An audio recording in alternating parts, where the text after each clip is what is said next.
Ayun, magandang hapon muli sa ating mga tagapakinig at nandito tayo ngayon upang magbahagi muli ng salita ng Panginoon sapagkat ito'y napakalaga, ito ay utos ng Panginoon na sa mga huling araw na ito, mga kapatid, sabi ng Bible in Matthew chapter 24 verse 14, when the time will preach the word of God into all nations, and the time is at hand.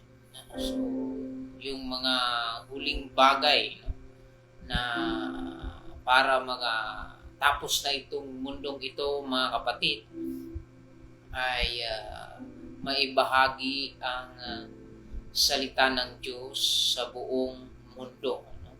So, kung tanong mo ay ano ba yung huling panahon para magtatapos na ang mundo, ito'y nakasalalay sa salita ng Panginoon.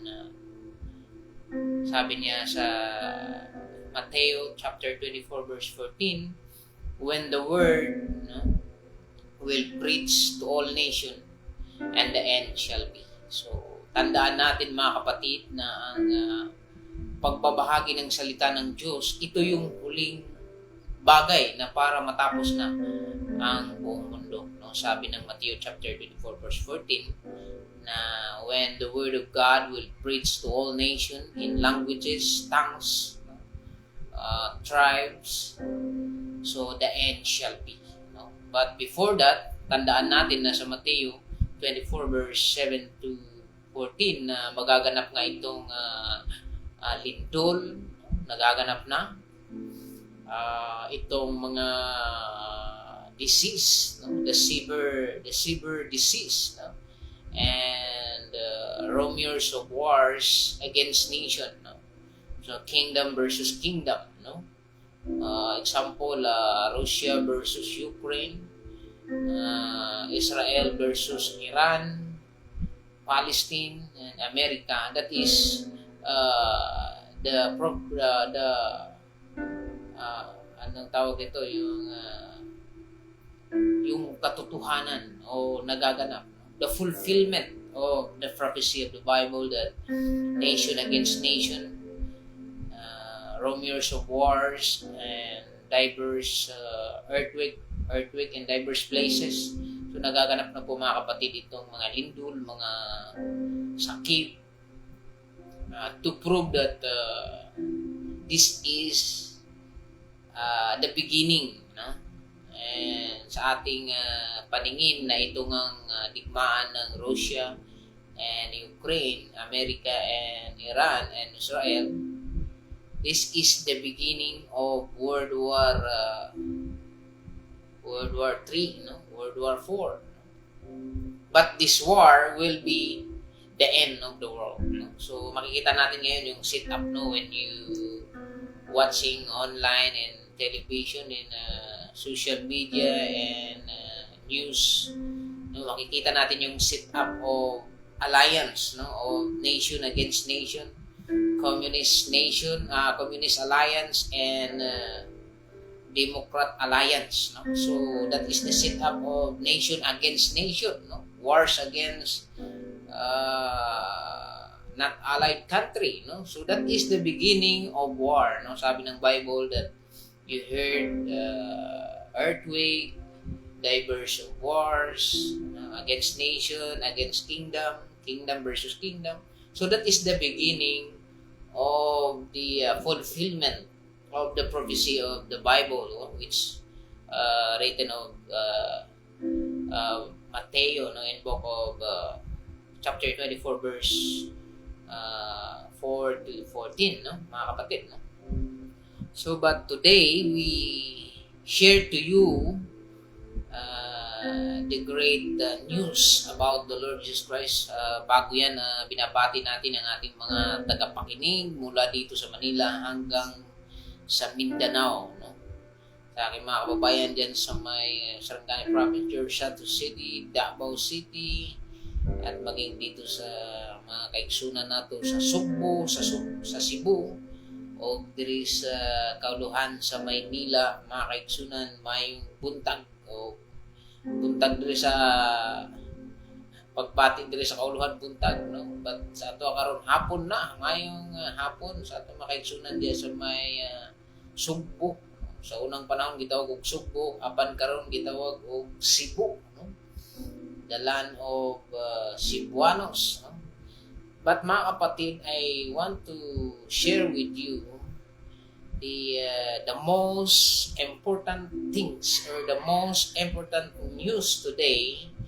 Kung may balita sa TV at sa media, ay mas may mahalaga pang balita ngayong hapon na ito na inihanda ng inyong lingkod para may pabahagi sa inyo, mga kapatid, itong salita ng Diyos na matatagpuan sa book of 1 Thessalonians chapter 4 verse 13 to 18, Revelation chapter 1 verse 7, Revelation chapter 22, 12 and 13, no?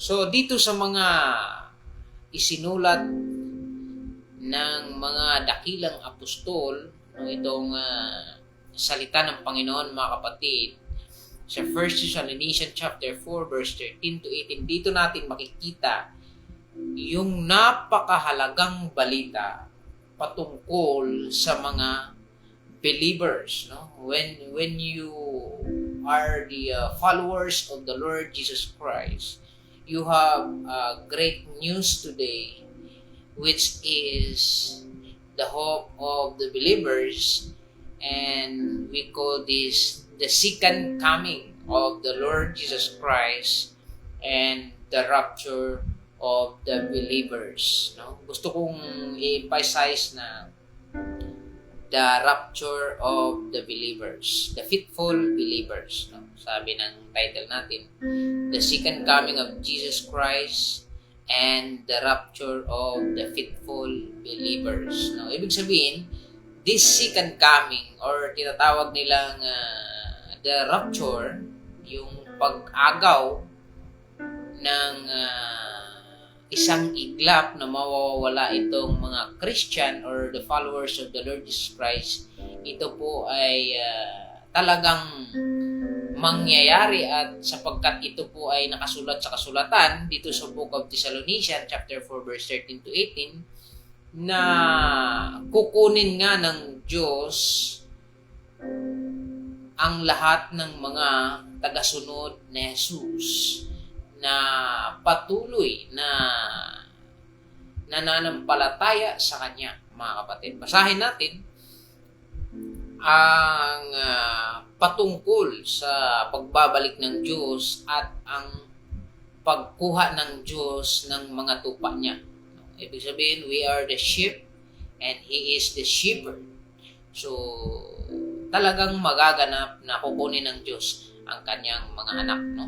So, ano ba yung basihan natin? So, ang basihan natin ay nakasulat dito sa book of 1 Thessalonians chapter 4 verse 13. Tingnan natin sa verse 13 ng chapter 4. But I would have not to be ignorant, no, brethren. But I would not have you to be ignorant, brethren, concerning those who have fallen asleep, so that do not grieve like others who have no hope. So, dito makikita natin, mga kapatid, na huwag tayong maging ignorante, no? So, sinabihan tayo ng Panginoon na huwag tayong maging ignorante, no? Patungkol sa mga namamatay na. Yung namamatay na, okay? So, kapag may relatives ka, mahal sa buhay na namamatay na, huwag kang mag-alala. Sabi niya dito, so that you do not grieve like others who have no hope, no? So, huwag kang kagaya sa iba na wala ng pag-asa sa mga namatay na sa buhay, no? Mga mahal mo sa buhay na namamatay na. So, huwag kang mawala ng pag-asa. Bakit? Ano daw? Verse 14, For if we believe that Jesus died and rose again, just so God will bring with Him those who are asleep in Jesus. So dito mga kapatid, makikita natin na if we believe that Jesus died and rose again, just so God will bring with Him those who are asleep in Jesus. No, dito binigyan tayo ng dakilang pag-asa na kung tayo'y mamamatay or kung sila'y namamatay na may pananampalataya at sumunod sa ating Panginoong Hesus, na si Jesus nga ay pinaniniwalaan niyang namatay at nabuhay muli. So ang Diyos Ama will bring with Him those who are asleep in Jesus. So babangunin muli, bubuhayin muli ng Diyos ang mga taong ito, or kung tayo'y mamamatay man, ay bubuhayin muli ng Diyos. Yun yung napakagandang balita. Dahil dito, sa ginawa ni Jesus sa krus, siya namatay at nabuhay muli, ay itong kamatayan ay natalo na ni Jesus sa pamamagitan ng kanyang ginawa. Ngayon, yung tali ng dyablo na tinatawag na kamatayan ay natalo na ni Jesus sa pamamagitan ng kanyang ginawa sa krus. No? So dito, sabi niya dito, huwag tayong mag-alala, no, sa mga namamatay na, sapagkat kung sila'y maniwala kay Jesus na pinadala ng Diyos Ama sa langit, na siya'y namatay at nabuhay muli, bubuhayin muli ng Diyos Ama kasama nila si Jesus. So, who those who died with Christ. Ibig sabihin, ang pwede lang ma-resurrected or pwede lang mabuhay muli itong mga naniniwala sa Panginoong Hesus at sumunod sa Kanya. No? So, the dead in Christ will rise first. So, nakakalungkot isipin na yung namamatay lang na sumunod kay Jesus ang makasama sa pagbabalik ng Panginoong Hesus. So, yung iba na walang pananampalataya sa Panginoong Hesus, so, ang mangyari niyan, mabuhay sila muli sa panahon na ng white throne judgment. Dalawa kasi yung judgment sa Bible. No? May tinatawag sa yung judgment seat of Christ and the judgment, the white throne judgment. No? So, yung judgment seat of Christ, that is the judgment for the believers in heaven. No? Ang kanindot sa judgment seat of Christ, ito'y para sa mga believers. At ito'y para sa mga nakasama sa rapture.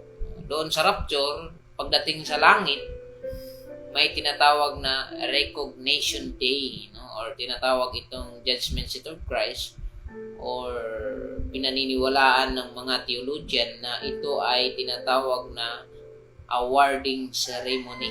No? Malalaman mo dito kung ikaw ay may ginawa sa Diyos or wala while on earth. Kaya nga tayo ay nangangaral ng salita ng Diyos. Pagdating ng panahon, baka sakali makatanggap tayo ng award sa Panginoon.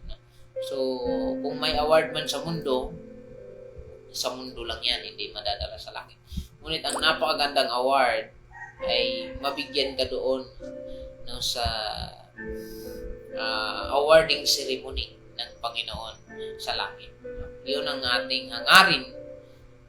Patuloy tayong manalangin na naway gabayan tayo ng Diyos sa ating mga gagawin sa buhay, na malugod ang Diyos sa atin sa kabila man ng mga pagkukulang natin sa buhay, sa kabila man ng mga pinagdaanan, problema, sakuna, kasakitan. Mga kapatid, hindi po ito ang dahilan upang hindi tayo magpatuloy na bigyan ng kapurihan ang Panginoong Diyos, sapagkat nga ay pinili na tayo ng Diyos sa pamamagitan ni Jesus. Itong katawan na ito ay wala na itong silbi kapag namamatay na. No? So ano ba yung madadala natin sa langit? Yung ginagawa natin sa ating manlilikha. Ibig sabihin yung ginawa natin para sa Diyos, no? Yun na yung counted sa ating Panginoon. No?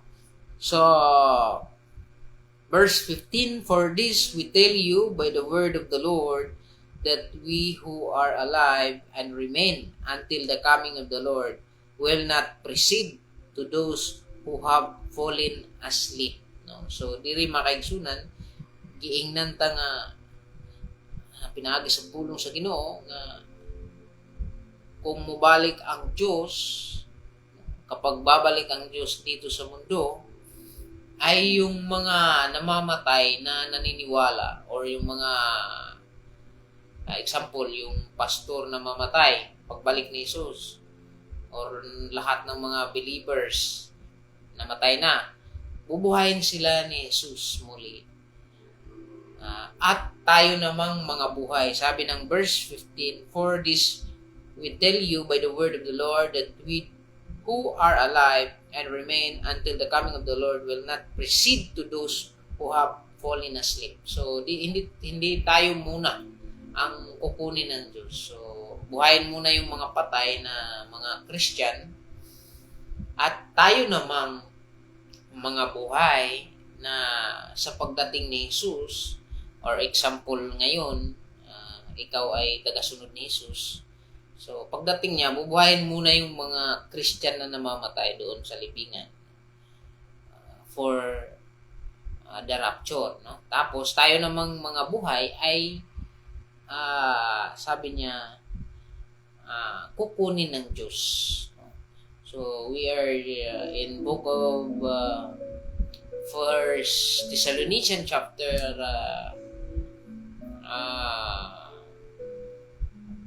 15, 52 to 57, we will be changed, no, into immortal body and into incorruptible body. Ibig sabihin, we will all be changed to glorified body sa pagbabalik ni Jesus.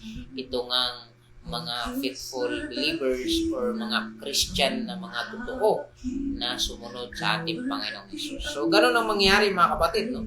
Sa pagbabalik ng Panginoong Jesus, yung mga namatay na mga Christian, buhayin muli ng Panginoong Jesus sa verse 15, at tayo namang mga buhay sa pagbalik ni Jesus, siyempre may buhay yun. Yung pagbalik ni Jesus namang yun na yung mga buhi, no? So, yun ay makasama natin si Jesus. So, dito sa rapture mga kapatid, si Jesus sa kanyang pagbabalik, hindi siya bababa sa lupa. No? Siya ay nasa clouds or sa kapanganuran. No? Asa mabasa makaigsunan. Dito sa verse 16, sabi niya dito, "For the Lord Himself will descend from heaven with the shout, with the voice of archangel, and with the trumpet of God, and the dead in Christ will rise first." So, ganun yung senaryo mga kapatid, na kapag tumunog na itong trompeta, ay babalaba na si Jesus, and the trumpet of God, and the dead in Christ will rise first. Sa verse 16, sa pagbabalik ni Jesus, ay tutunog itong trompeta, at ang mga the dead in Christ will rise first. No? Take note mga kapatid, the dead in Christ will rise first. So, ibig sabihin, yung mga namatay na sumunod kay Jesus lang, take note na yun lang ang ma-resurrect, no? Sa rapture. Itong sa pagbabalik ni Jesus, no?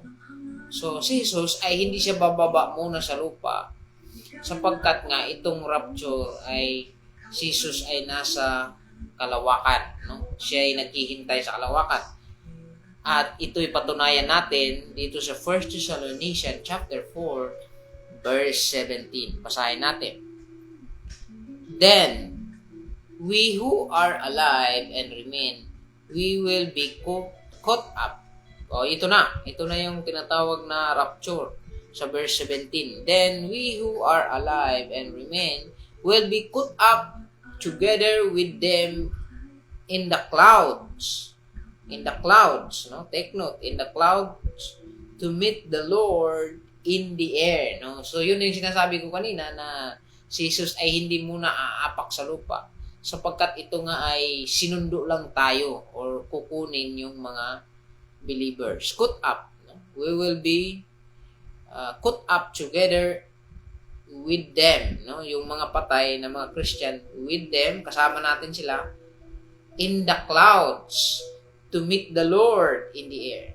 So we will be forever with the Lord. So napakaswerte naman ng mga makasama sa rapture.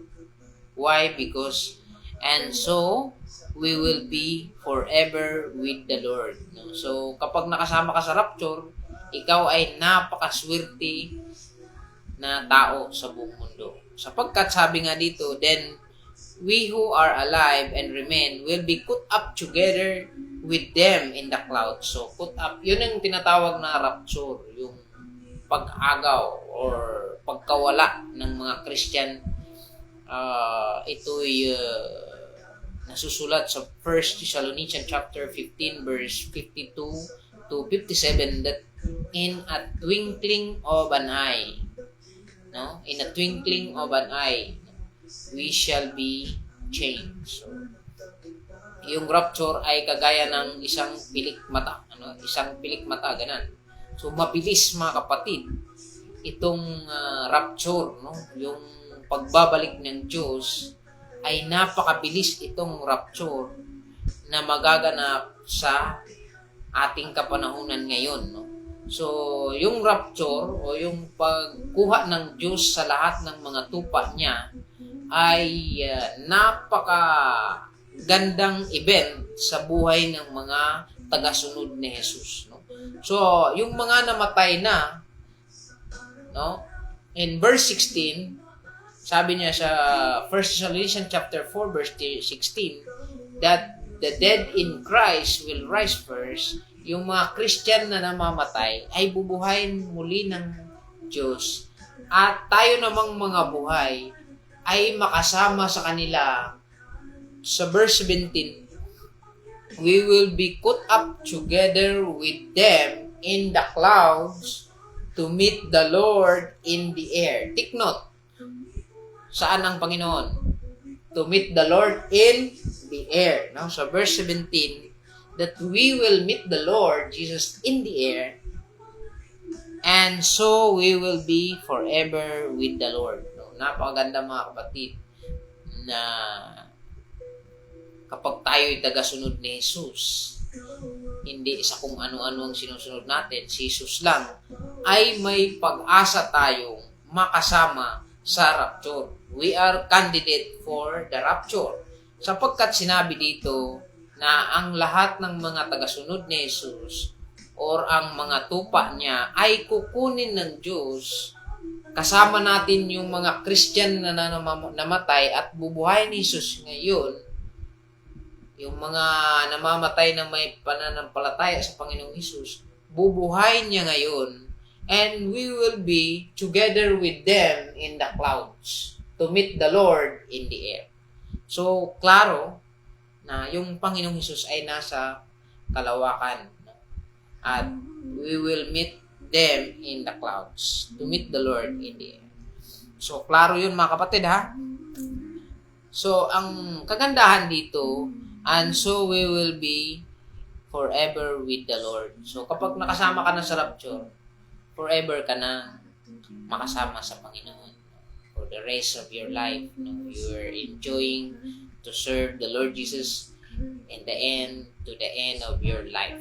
Verse 18, therefore comfort one another with this word. No? Kaya nga sa verse 18, no, sinabi ng Panginoon, ng salita niya na magsaya kayo sa ganitong salita. No? Therefore comfort one another with this word. nga maglipay kita matag usa nga mga tagasunod ni Jesus. Makaigsunan ang pulong nga rapture o pagbalik ni Jesus diha sa kapanganuran aron sa pagsugat sa mga sumulunod ni Jesus, usa kini ka tinuod nga butang nga mahitabo gayud kini, no?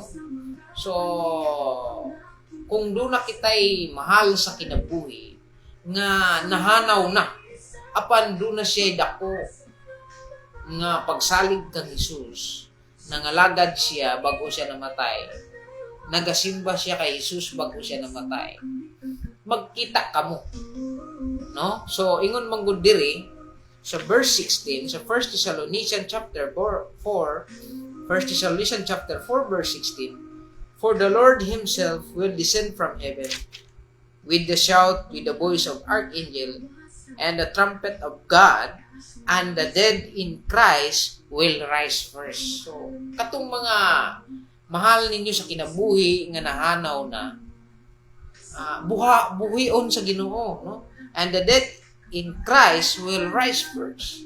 Pero timan nga banhawon sa Ginoo katurang nagsunod niya. Ang gingon manggod diri, the dead in Christ, mga nangamatay diha kang Jesus. Puto sabot mga nangalagad diha kang Jesus nga nangamatay pagabanhawon sila kauban nato sa pagsugat diha sa Ginoo, diha sa kapanganuran. Ingon diri sa verse 17, no, sa Thessalonica chapter 4 verse 17, mga kaigsunan, no? So but pasabot kung doon na tayo mga mahal sa kinabuhi nga nahanaw na, magkita kayo muli. Magkita kayo muli at isa itong napakagandang reunion, no, sa isang pamilya na magkita kayo muli ng mahal mo sa buhay sa langit. Ngunit, so tagaan na to eksplanasyon nga lalong. Pero kung ang tao namatay nga way Ginoo, wala siya mga lagad sa Ginoo, samtang napa siya sa kalibutan, namatay siya nga wa nagidulsol, namatay siya nga way record sa Ginoo. So nag-ingon jud ang Biblia, mga kaigsunan, ako di gyud ko mo limbong ninyo nga ingon sa John 3:18, ang wala mo tuo sa anak gihukman na. Tanawa, ang wala mo tuo sa anak gihukman na. Kay nga naman, kay wala man siya mo tuo sa anak sa Dios nga manluluwas. Karon mo gani giingon ako, unsaon man nimo pagkaluwas, unsaon man nimo pagkabanhaw kung wa kay abogado o manluluwas.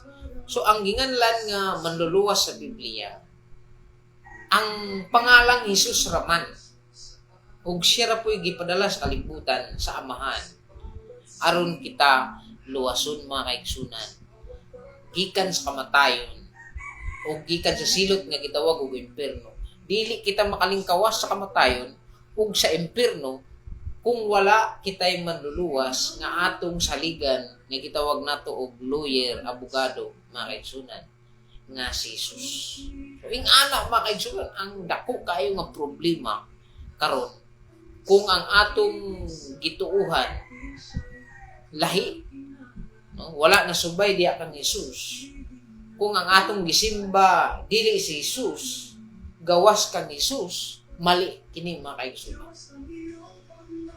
Sultihan ta mudaan, ang mugawas diha kang Jesus, ingon niya diha sa Juan 3 hangtod sa 10, usa siya ka magbalantay sa mga karniro.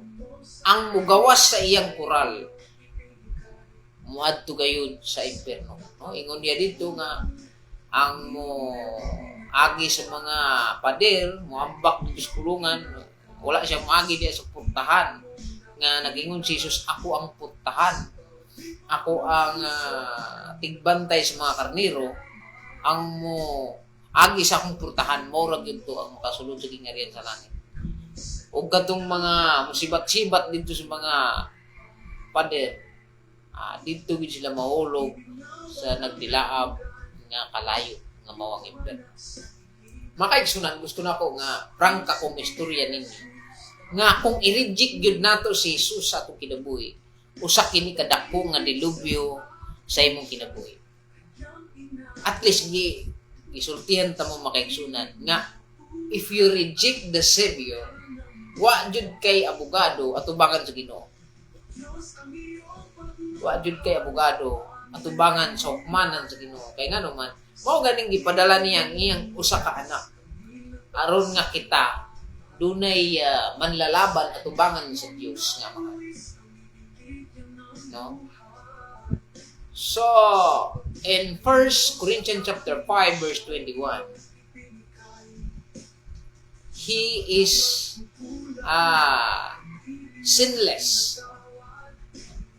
Or gitawag nila nga nahimo siyang makasasala tungod sa tuwa. Aron kita mahimong balaan o matarong atubangan sa Diyos tungod ni ining atong Ginoong Kristo mga kaigsunan. So kini nga mga topic mga kaigsunan, usa kini ka propesiya nga mahitabo gayud tungod kay atong tan-aw ng atong kinabuhi. When we see our life today, even the world is going to worse and worse. Patungo talaga ito sa kaguluhan ang ating mundo. At ayaw mo sa hindi, ay talagang maghari si Antichrist dito sa mundo. So, before the reign of Antichrist, there is a great news to you, which is the rapture. So, bago man mangyari yung 666, bago mangyari na umupo si Antichrist sa ating mundo, ay kukunin muna ng Diyos ang kanyang mga tupa. Mga kapatid, pinag-aralan ko ang Bible mula, hindi naman lahat, pinag-aralan ko yung story sa Old Testament. Itong ating Diyos Ama ay may katangian siyang iligtas ang kanyang mga tao. Example, sa panahon ni Moises. So, ililigtas ng Diyos muna yung kanyang mga tao. No? Iligtas ng Diyos ang kanyang mga tao. So, yun po yung tandaan natin. Sa panahon ni Daniel, iniligtas ng Diyos Ama itong si Daniel sa lungab ng mga leon, mga kapatid. So, sa panahon ni Lot at ang kanyang mga anak, ay niligtas din ng Diyos sa Sodom at Gomorrah. That is the picture na sa ating henerasyon ngayon ay iligtas muna ng Diyos ang kanyang mga tupa. So, ito yung dapat nating isipin. And the book of John chapter 14 verse 3 that Jesus Christ says, I will come again and receive you unto myself, that where I am, ye may be also. So, tandaan natin na bago man maganap ang kaguluhan sa buong mundo, base sa kaugalian ng Diyos Ama, ay ililigtas muna itong mga tupa. Ililigtas muna niya yung mga followers ng ating Panginoong Hesus sa kadarating ang napakalaking kaguluhan sa buong mundo, maging itong tinatawag na kapighatian ng mundo. No? Yung galit ng Diyos ay ibubuhos sa sanlibutan. Bago magaganap yan, mga kapatid, hindi maaari na hindi muna iligtas ng Diyos ang kanyang sambahayan. Mga kapatid, itong salitang ito ay talagang napakahalaga sa buhay natin, lalo na itong event. So, ang perspective ng mga theologian ngayon sa ating panahon ay we are going to the exciting event, itong tinatawag nilang pagbabalik ni Jesus na tinatawag na rapture. Itong rapture, mga kapatid, ay pagkuha muna sa mga mananampalataya na sumusunod sa ating Panginoong Jesus. Si Jesus, mga kapatid, ang pinadala sa lupa upang tayo'y iligtas sa napakalaking kapahamakan na tinatawag na galit ng Diyos or the wrath of God to the sinners, sa mga makasalanan, no, mga kapatid. No, so ito nga yung pinadala sa atin upang tayo'y iligtas, mga kapatid, sa napakalaking kaganapan o itong kapighatian na magaganap sa buong mundo. So my challenge is right now, kailangan na nating bumalik sa Diyos at magsilbi sa Kanya. Sapagkat, mga kapatid, I want you to frankly na itong buhay natin sa mundo ay temporary lang talaga. Yung mga ari-arian natin, kayamanan natin, di ba? Nakikita nyo naman na ang kayamanan ay talagang hindi madadala sa libingan. Di ba? Nag-enjoy ka sa buhay, masaya ka, pero masaya ka kasamang pamilya mo.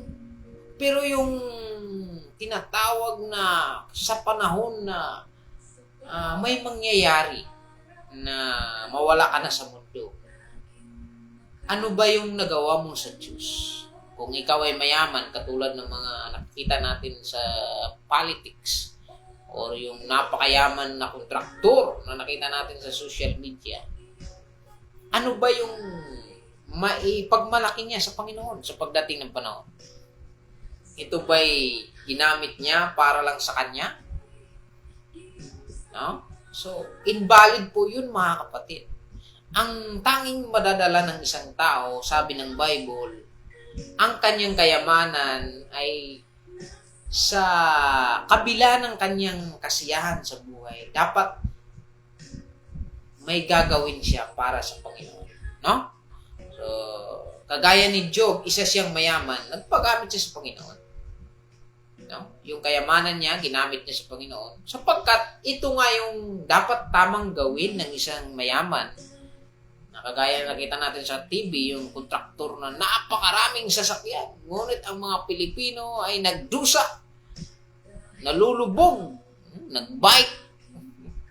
Doon sa isang bayan na nakita ko nung nangaral ako, napakaraming yung tinatawag nilang bike na may yung papadyakan. Pero yung politiko, napakagandang sasakyan. Mga kapatid, kawawang Pilipinas. Ako'y nalulungkot. No? Ang Pilipino ay nagdudusa, no?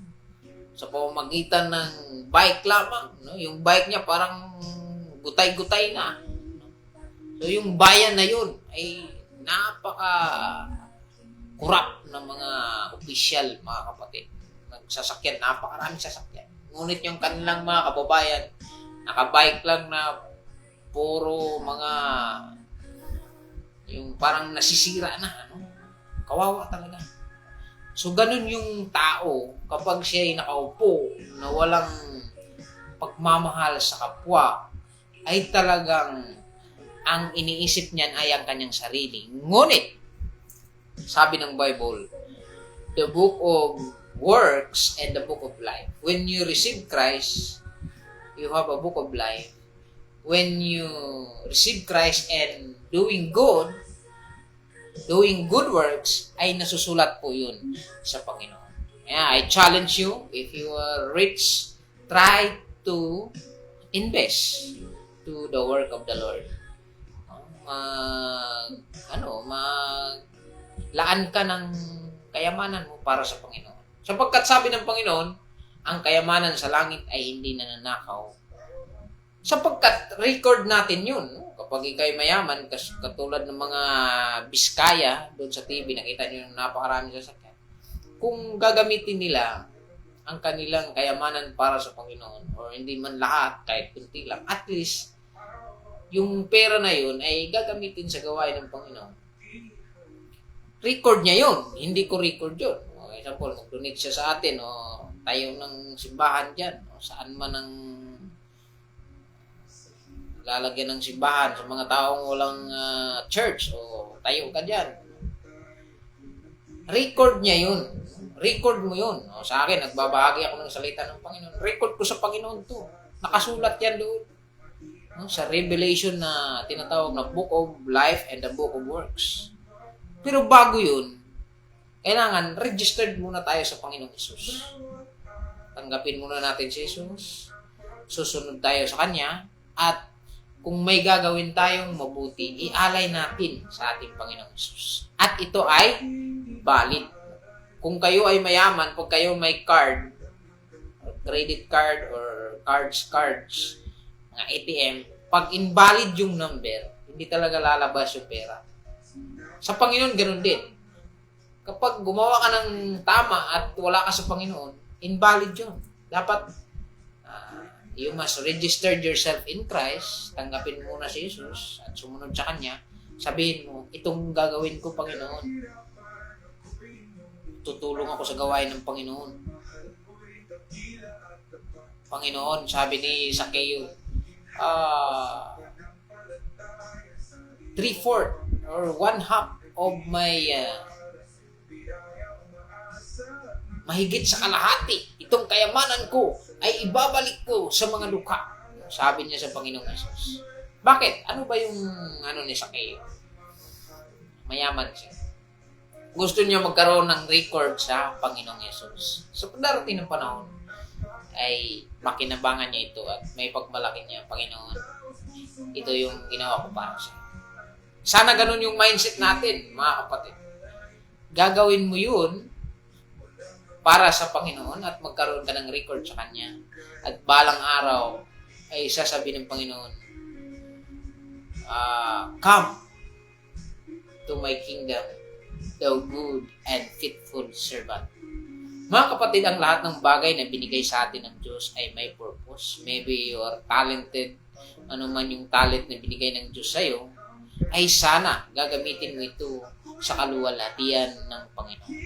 Maraming salamat. This is Brother Joe Maritua. Sana po ay may tutunan kayo sa ating pag-aaral. At panalangin ko na patuloy tayong sumunod sa ating Panginoong Hesus. No matter what happened to our life, just continue to obey the Lord and pursuing. Kahit si Apostol Paul, sinasabi niyang, keep praising the mark. No? Keep praising. So, ibig sabihin, patuloy. Kahit kunti. No? Patuloy ng patuloy hanggang babaguhin tayo ng Diyos.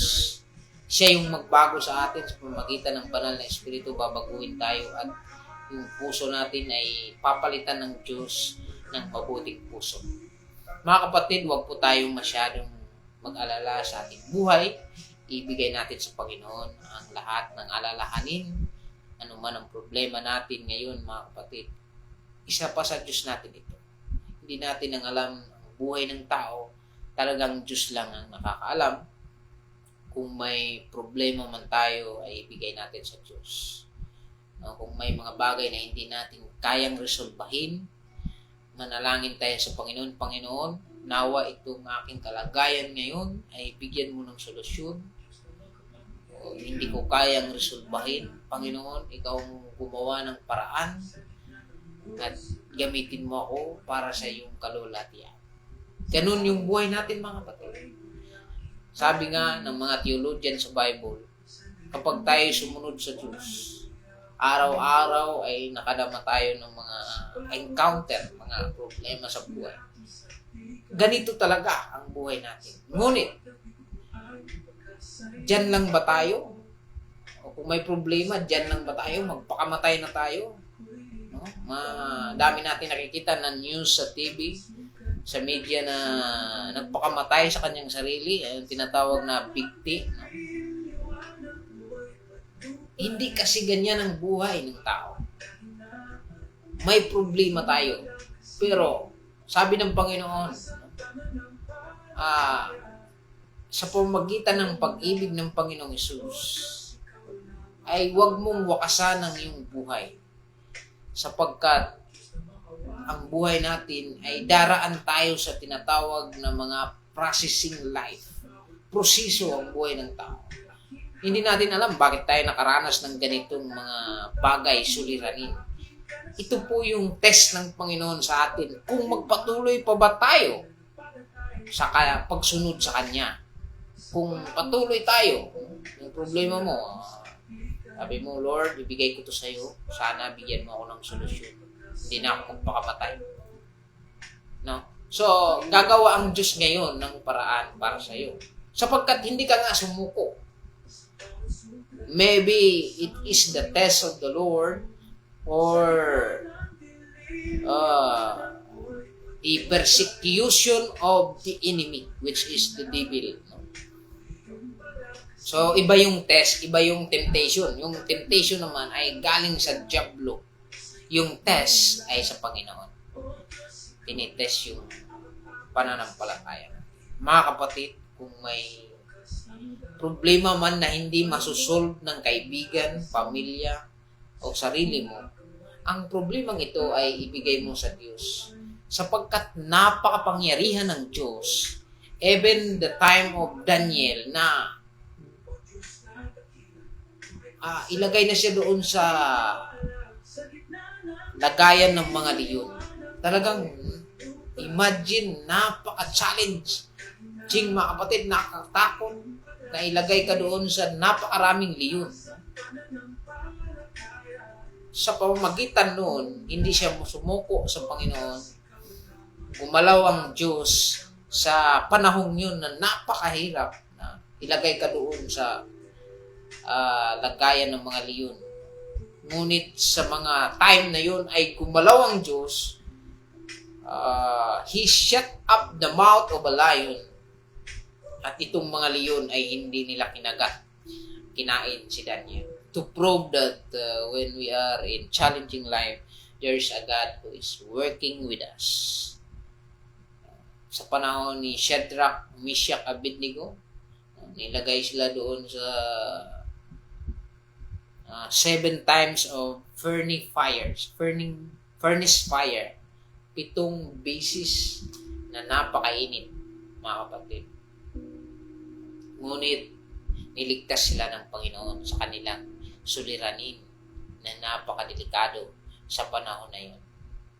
So mga kapatid, yun yung challenge natin sa bawat isa. Mabuhay po tayong lahat. This is Brother Chumarito is preaching the Lord Jesus Christ is the way, the truth, and the life. No man cometh to the Father except through Jesus Christ. Mabuhay po tayong lahat hanggang sa muli nating pagkikita. Maraming salamat sa pag-share at sa pakikinig at sa panonood ng ating live, and support also our YouTube channel and Facebook page, mga kapatid. Patuloy natin na ibahagi ang salita ng Panginoon. Mabuhay tayo. God bless. God bless.